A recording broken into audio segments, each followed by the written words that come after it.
The great hall of the Galactic Concord was filled with light and silence. 1,000 species had sent their leaders to this place. They came from worlds of ice and worlds of fire. They came from planets where the sky was green and planets where 3 suns rose each morning. They were different in every way that living things could be different. But they all agreed on one thing. There was a place in the galaxy where no one should go. The maps called it the restricted zone. It was a sphere of space about 40 light years wide. Inside that sphere was a single yellow star and a small blue planet. The planet was called Earth by the creatures who lived there. The Concord had watched them for a very long time. They had watched them discover fire. They had watched them build cities. They had watched them split the atom and walk on their moon. But they never made contact. They never sent ships. They never even let the humans know that other life existed in the universe. The old ones said this was wisdom. The young ones called it fear. Admiral Valeth Korn was not old, and he was not afraid of anything. He stood in the center of the great hall, and his scales caught the light like broken glass. He was tall for his species, and his eyes were the color of dried blood. Behind him stood 20 of his officers, each one a veteran of dozens of wars. The Zarathi Dominion had conquered 60 worlds. They had never lost a battle. They had never met an enemy they could not destroy. "I have heard your warnings," Korn said. His voice was cold and sharp. "I have read your ancient texts. I have studied your maps with their little symbols telling travelers to stay away. And I have one question for this assembly." He looked around the room at the gathered leaders. Some were made of flesh and bone. Others were clouds of gas held together by magnetic fields. A few were machines that had outlived the species that built them. All of them were watching him. "Why?" Korn asked. "Why do we hide from these humans? They have no ships that can travel faster than light. They have no weapons that can threaten our fleets. They do not even know we exist. They are primitives playing with toys while we rule the stars. So why do we treat them like monsters?" The elder speaker moved forward. It was a being of pure energy, older than most of the civilizations in the room. When it spoke, its voice seemed to come from everywhere at once. "The restricted zone was created before the Concord existed," the elder said. "It was created by the precursors. Do you know who they were, Admiral?" Korn made a dismissive gesture with one clawed hand.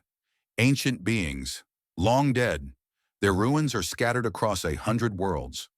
"They were not just ancient beings," the elder said. "They were gods compared to us. They could move planets. They could build stars. They had technology that we still cannot understand.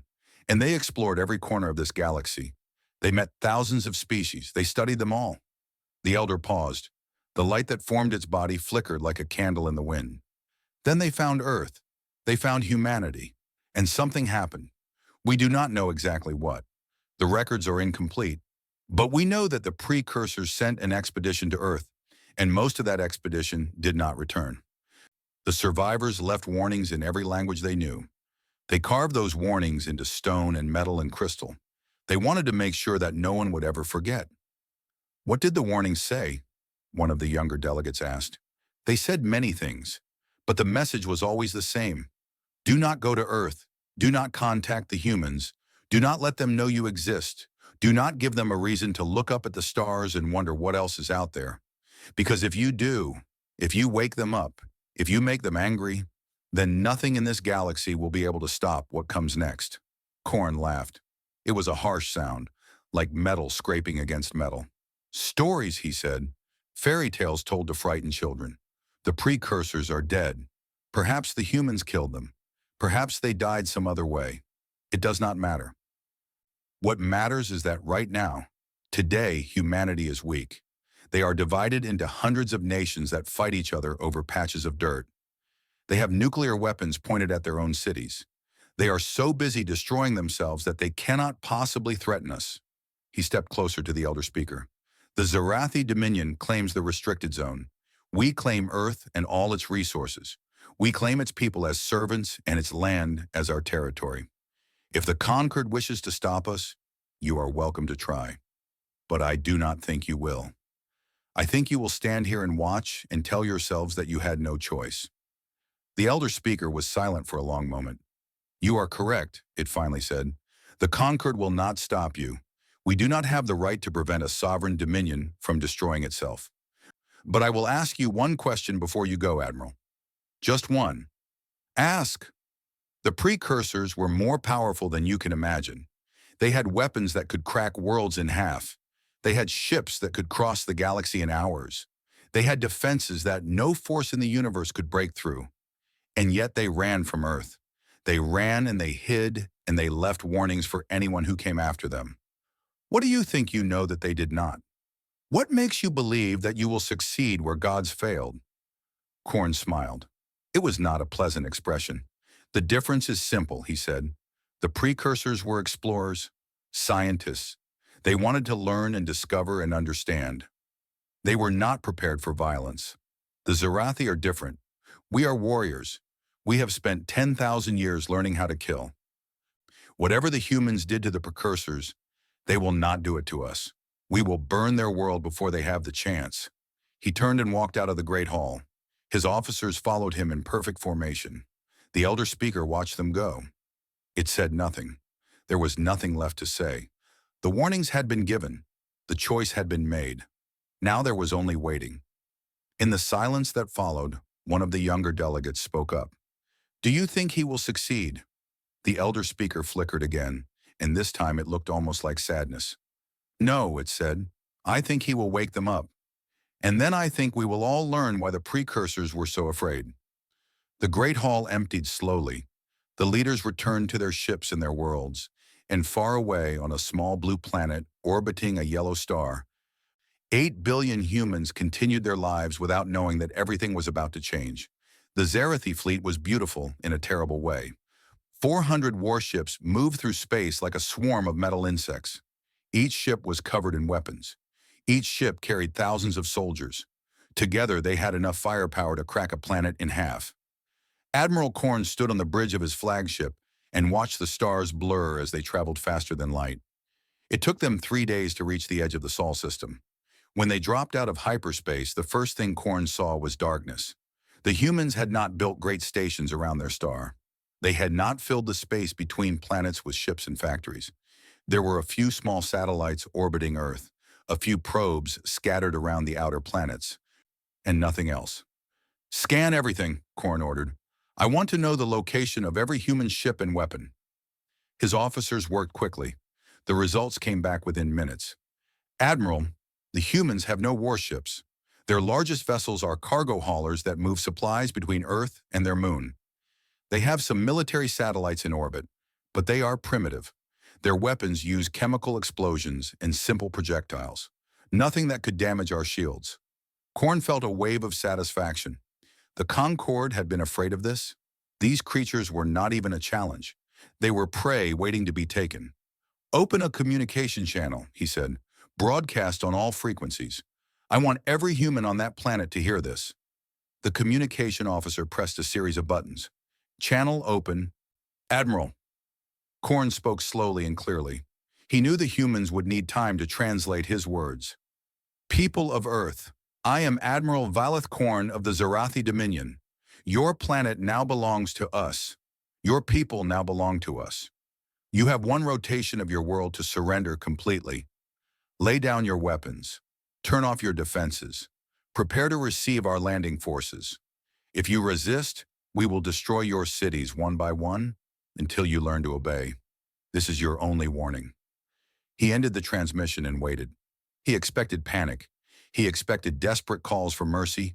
He expected the humans to fall apart like every other primitive species the Zarathi had conquered.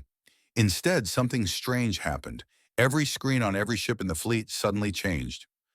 The displays that had been showing scanner data and tactical information now showed a single image. It was a human face, a female with gray hair and dark eyes. She wore a simple uniform and sat at a plain desk. Behind her, dozens of other humans worked at computers and spoke into communication devices. None of them looked afraid. This is Secretary General Chen of the United Nations of Earth, the woman said. Her voice was calm and steady. We have received your message, Admiral Korn.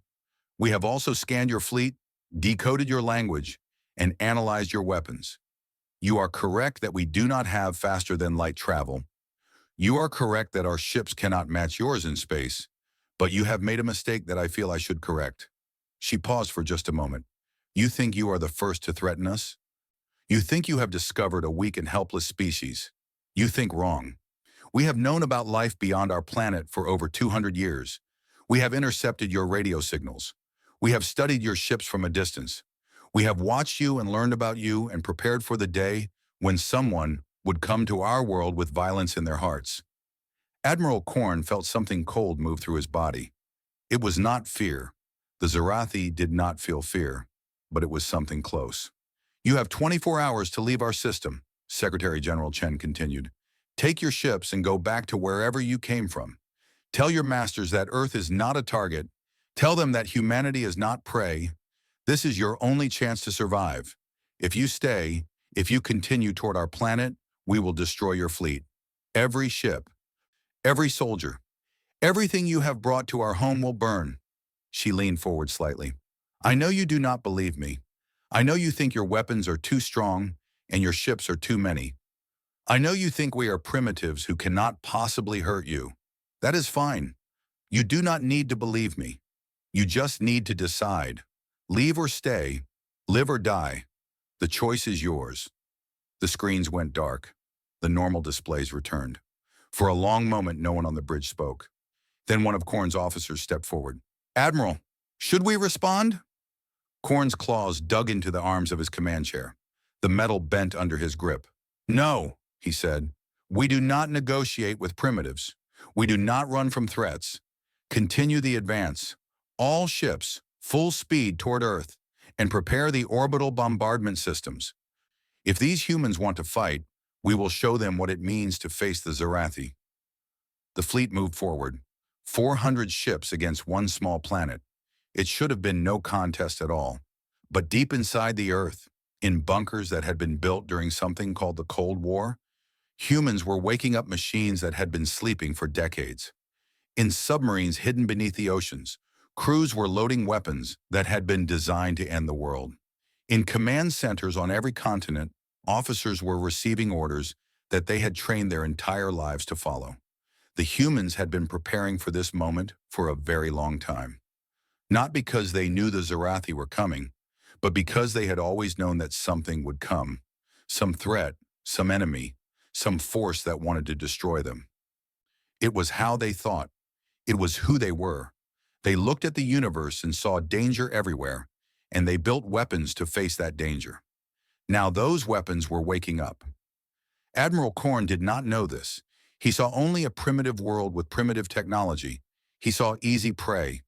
He did not understand that he was not the hunter. He was the one being hunted. And by the time he realized his mistake, it would be far too late. The fleet crossed the orbit of Neptune, then Uranus, then Saturn. With each passing hour, they grew closer to Earth. With each passing hour, the humans made their final preparations. In a small office in Geneva, Secretary General Chen put down her coffee cup and looked at the screens covering the walls around her. Each screen showed a different part of the defensive network. Missile silos standing ready. Satellites moving into position. Ships that the world had never seen, hidden in places no one would think to look. Are we ready? She asked. The general standing beside her nodded. As ready as we will ever be. Chen took a deep breath. She had hoped this day would never come. She had hoped that whoever found Earth would come in peace. But hope was not a strategy, and prayer was not a defense. Then let them come, she said, and let them learn what it means to threaten our home. The Zarathi fleet crossed the orbit of Mars, and that was when the universe stopped making sense. Admiral Korn had been watching the scanner displays with growing confidence. The humans had done nothing. No ships had launched from Earth. No weapons had powered up. They were frozen with fear, just like every other species the Zarathi had conquered.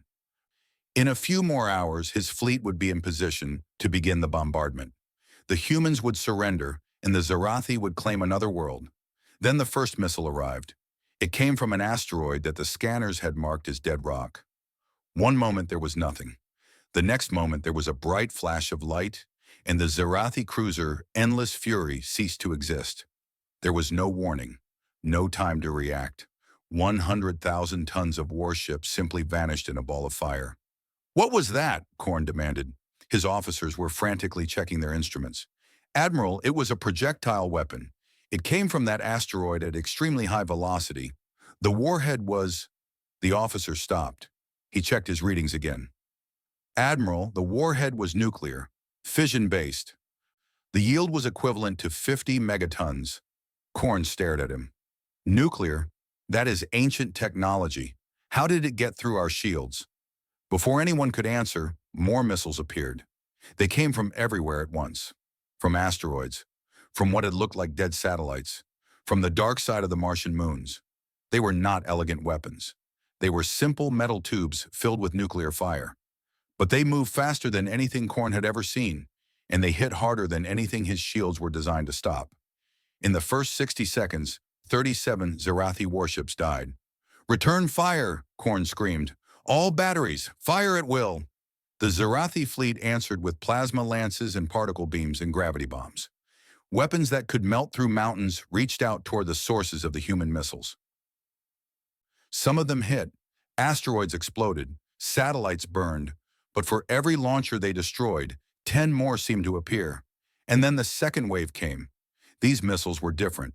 Instead of flying straight at their targets, they split apart as they approached. Each warhead became 10 smaller warheads. Each of those became 10 more. The Zarathi point defense systems tried to track them all, but there were too many. They moved too fast. They came from too many directions. Another 50 ships vanished in nuclear fire. "Admiral, we need to retreat!" one of his officers shouted. "No!" Korn slammed his fist against his console. "We are the Zarathi. We do not run from primitives." But even as he spoke, he knew something was wrong. These were not the actions of a primitive species. Primitive species did not hide weapons across an entire star system. Primitive species did not have missiles that could move at a tenth of the speed of light. Primitive species did not fight like this. The fleet pushed forward. They had no choice now. The only way out was through. If they could reach Earth, they could destroy the command centers. They could end this. They reached the orbit of the moon, and that was when the humans launched their ships. They had been hiding in craters on the lunar surface. They had been waiting in the shadow of the moon itself. They were not large ships. They were not elegant ships. They were ugly things made of metal plates, bolted together, covered with weapons and engines and nothing else. But there were hundreds of them, and they moved with a speed and ferocity that took Korn's breath away. The first human ship rammed straight into a Zarathi destroyer. It did not fire weapons. It did not try to match velocities. It simply accelerated until it hit, and the kinetic energy of the impact tore both vessels apart. "They are insane," Korn whispered. More human ships followed. Some of them carried missiles. Some of them carried lasers powered by nuclear reactors. Some of them carried nothing but mass and velocity. They threw themselves at the Zarathi fleet like wolves attacking a herd of deer, and they did not seem to care if they died in the process. And then the boarding parties arrived. Small shuttles, barely visible on the scanners, latched onto the hulls of Zarathi ships. They cut through airlocks with plasma torches. They forced their way inside, and then human soldiers poured through the holes they had made.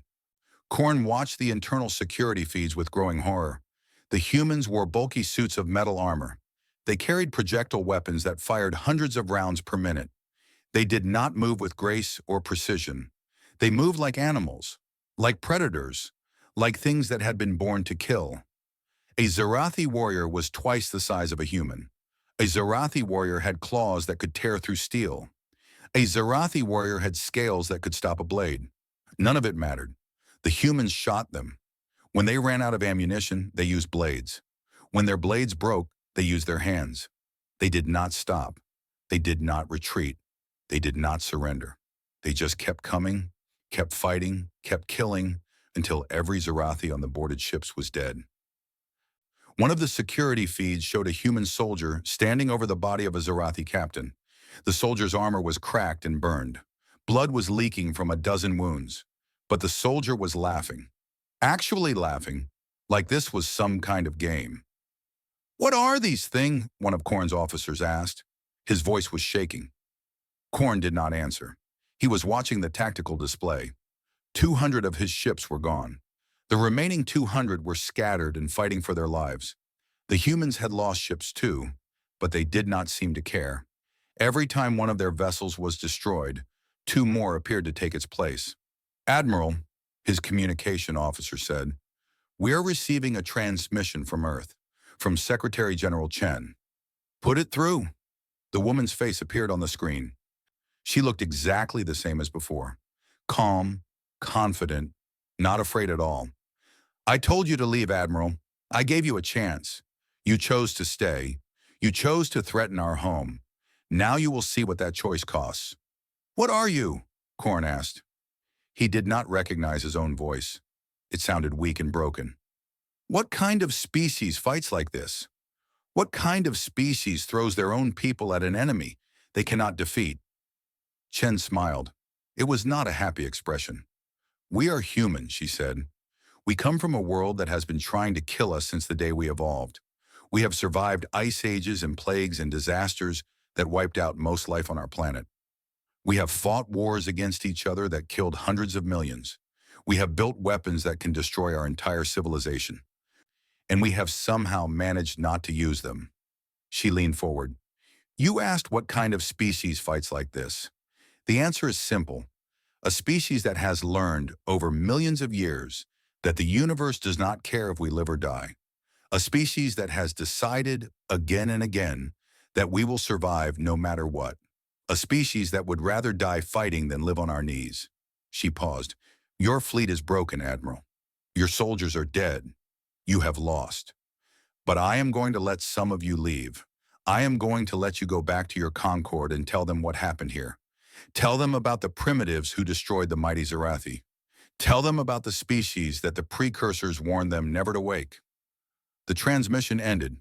Admiral Korn looked at the ruin of his fleet. He looked at the tactical display showing human ships moving to finish off the survivors. He looked at the faces of his officers, and for the first time in his life, he saw fear in Zarathi eyes. "Signal the retreat," he said quietly. "All ships that can still move, fall back. Get out of this system." No one argued. No one questioned the order. They simply ran. And behind them, watching them go, humanity took its first steps toward the stars. Admiral Korn sat alone in the dark. His flagship was badly damaged.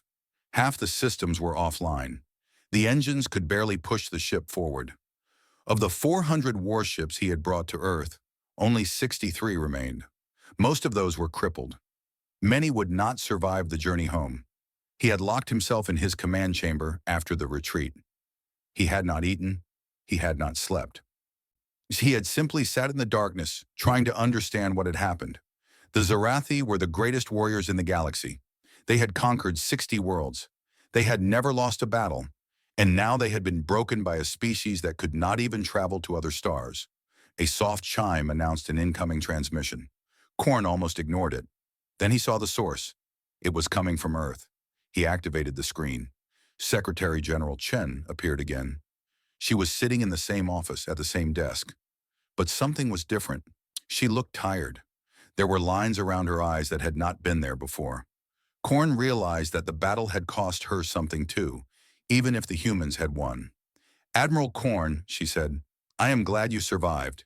I was hoping we could talk." "Talk?" Korn's voice was rough. "You destroyed my fleet. You killed 2 million of my soldiers. What is there to talk about?" "I want to explain something to you," Chen said. "I want you to understand what happened here. Not because I think you deserve an explanation, but because I want you to carry that understanding back to your Concord. I want you to tell them the truth about humanity." Korn said nothing. He simply waited. Chen took a deep breath. "You came here expecting to find primitives. You thought we would be easy to conquer because we had not developed faster than light travel. You thought our weapons were crude and our technology was simple. You were right about some of that. Our weapons are crude. Our technology is simple compared to yours. We have not had the time to develop the elegant systems that older species use." She paused. "But you made a mistake. You assumed that simple meant weak. You assumed that crude meant ineffective. You did not understand that sometimes the most dangerous weapons are the ones that do not try to be elegant. Sometimes the most deadly technology is the technology that focuses only on destruction." Korn thought about the missiles that had torn through his fleet. They had been nothing but metal tubes filled with nuclear material. No guidance systems that could be hacked. No complex targeting computers that could be jammed. Just physics. Just force. Just death. We developed nuclear weapons 70 years ago, Chen continued. We invented them to use against ourselves. Two of our nations were at war, and we built weapons that could destroy entire cities in a single flash of light. We used them twice. Two cities vanished in moments. Hundreds of thousands of people died. Her voice grew quieter. After that, we kept building more. Not because we wanted to use them, but because we were afraid. Each nation was afraid that the others would attack first. So they built more weapons. And more. And more. At the peak, we had enough nuclear warheads to destroy our own planet several times over. We spent 50 years pointing those weapons at each other, waiting for someone to make a mistake that would end our entire species. Korn listened in silence. He had heard of species that had destroyed themselves with their own weapons. It was not uncommon, but he had never heard of a species that had come so close to extinction and survived. We call that period the Cold War, Chen said. It was not really a war. No nuclear weapons were used after those first two. But every day, for 50 years, we lived with the knowledge that our civilization could end in an hour. Every day we looked at the sky and wondered if today would be the day the missiles flew. She shook her head slowly.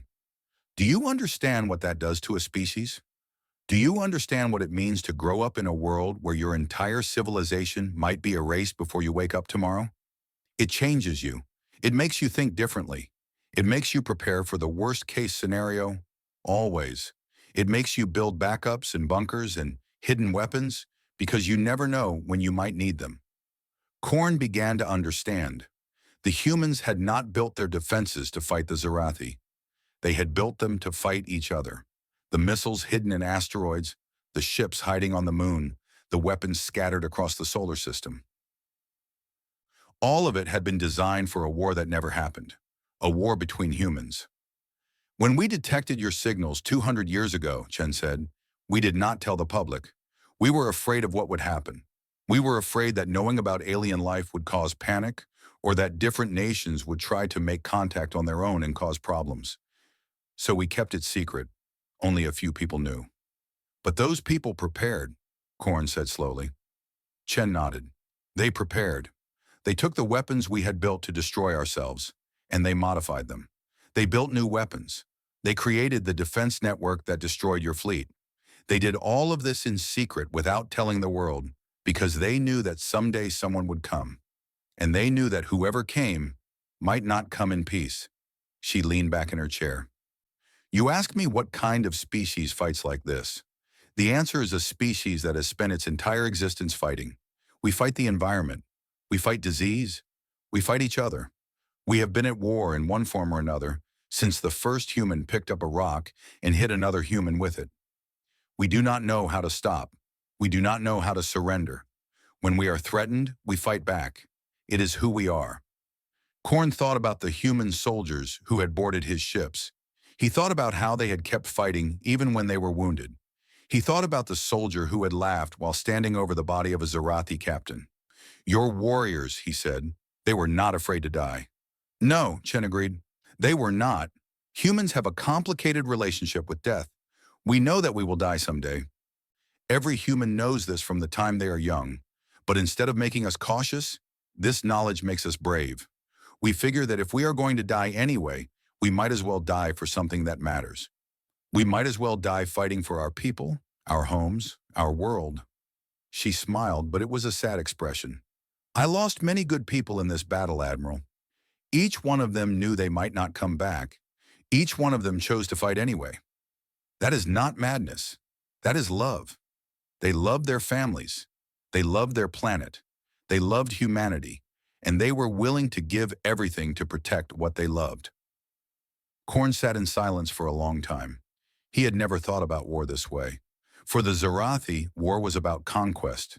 It was about proving that they were stronger than their enemies. It was about glory and power and dominance. For the humans, war was about survival. It was about protecting what mattered. It was not a game or a sport. It was the most serious thing in the universe. I will carry your message to the conquered, he finally said. I will tell them what happened here. I will tell them that the warnings about humanity were true. Good, Chen said, but I want you to tell them something else as well. What? Tell them that we are coming. We have studied the wreckage of your ships. We have learned from your technology. Within a generation, we will have faster than light travel. Within 2 generations, we will be exploring the galaxy. She leaned forward and her eyes were hard. Tell them that we prefer peace. Tell them that we want to meet other species as friends, not enemies. Tell them that we have so much to share. Art and music and stories, science and philosophy and dreams. We want to learn about other worlds. We want to understand our place in the universe. Her voice grew cold. But also tell them this. If anyone else comes to our world with violence, we will destroy them. If anyone threatens our people, we will hunt them across the galaxy. We did not choose to be warriors. We did not want to be dangerous. But we are what our history has made us. And our history has made us very, very good at war. The transmission ended. Admiral Korn sat alone in the dark for a long time, thinking about what he had learned. Then he began to write his report. The Concorde needed to know. The galaxy needed to know. Humanity was awake, and nothing would ever be the same. The journey back to Concorde space took 3 months. Admiral Korn spent most of that time alone. He did not speak to his officers. He did not review tactical reports. He simply sat in his quarters and thought about what had happened. He thought about the warnings he had ignored. He thought about the soldiers he had lost. He thought about the look in Secretary General Chen's eyes when she talked about humanity's capacity for war. When his ship finally limped into the great station that served as the Concorde's capital, Korn was a different being than the one who had left. His scales had lost their shine. His eyes had lost their fire. He moved like someone carrying a weight that would never lift. The assembly gathered to hear his report. The great hall was even more crowded than before. Word had spread that the Zarathi fleet had been destroyed. Every species wanted to hear what had happened.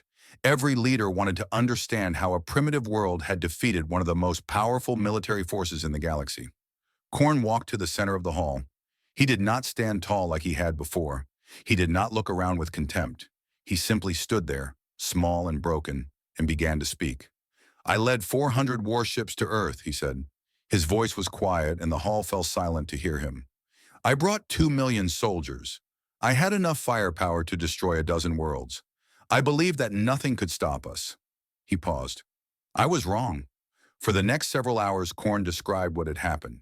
He showed them the sensor logs from the battle. He showed them footage of human soldiers boarding Zarathi ships.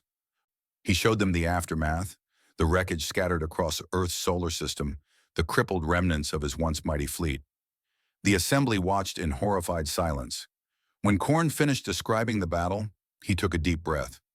The humans gave me a message to deliver. They said that within a generation, they will have faster than light travel.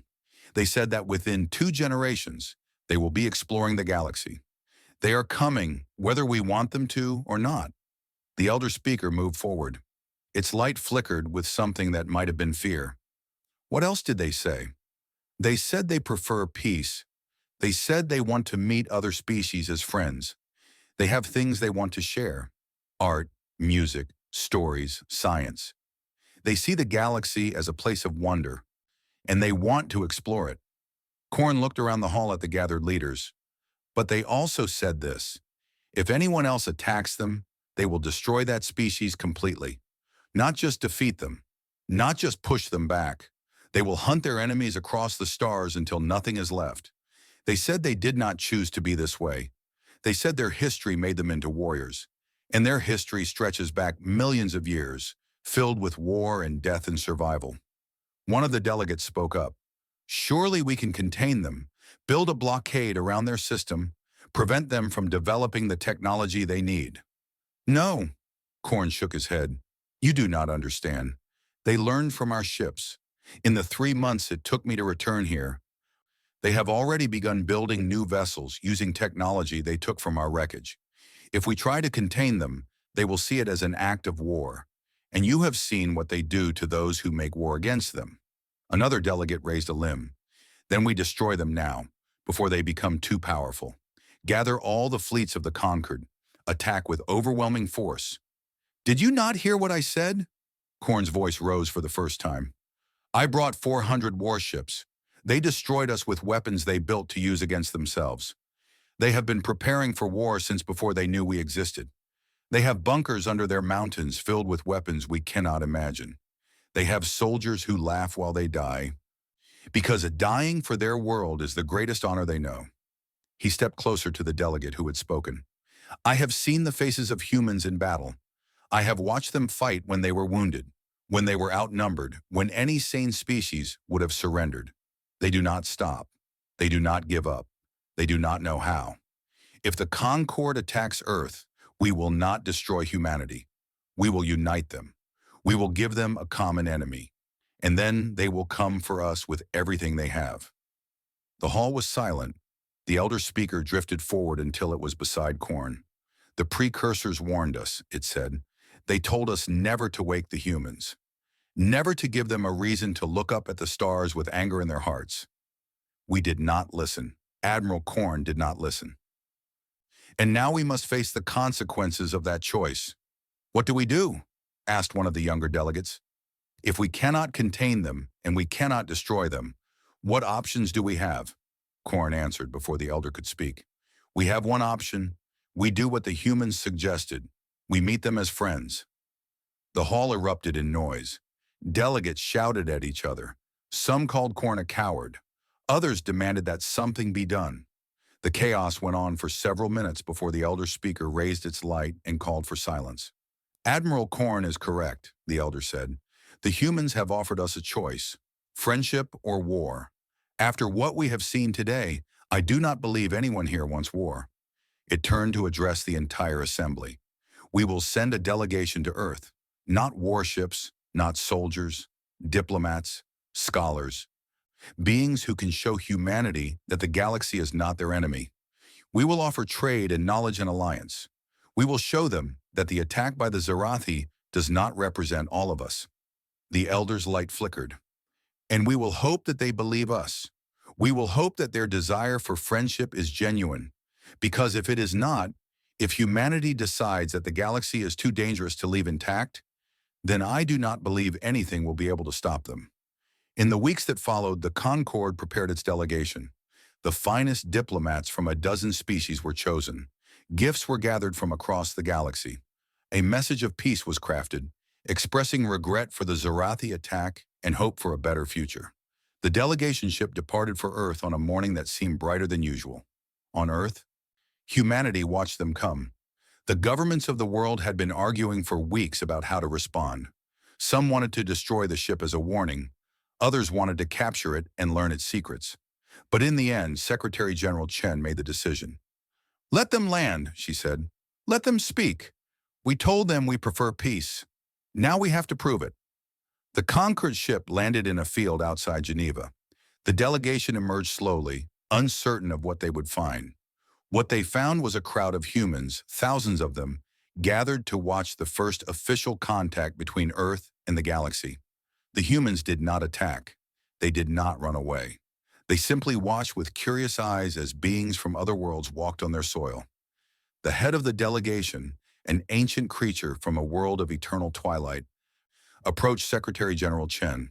It bowed low, a gesture of respect among its people. We come in peace, it said. We come to apologize for what the Zarathi did. We come to offer friendship, if you will accept it. Chen looked at the alien for a long moment. Then she held out her hand. Humanity accepts your friendship, she said, but understand this. We will never forget what happened. We will never stop preparing for the worst. We hope that we never have to fight again. But if we do, we will win. That is not a threat. It is simply who we are. The alien took her hand carefully. We understand, it said. The warnings about your species have been updated. They no longer say to stay away from Earth. They say something different now. What do they say? The alien managed something that might have been a smile. They say that humanity prefers friendship. They say that humans are curious and creative and full of wonder. They say that the galaxy is richer for having humanity in it. It paused. But they also say never to make humanity angry, never to threaten their home, never to give them a reason to go to war. Because if you do, they will not stop until they have won, and they always win. Chen smiled back. That sounds about right. And so humanity took its place among the stars. They explored and discovered and built wonders that the galaxy had never seen. They made friends with species that had once feared them. They shared their art and their music and their stories with beings from 1,000 worlds. But they never stopped being human. They never stopped being ready for war. They never stopped being the species that had looked at a hostile universe and decided with absolute certainty that they would survive. The precursors had been right to fear them. The galaxy was right to respect them.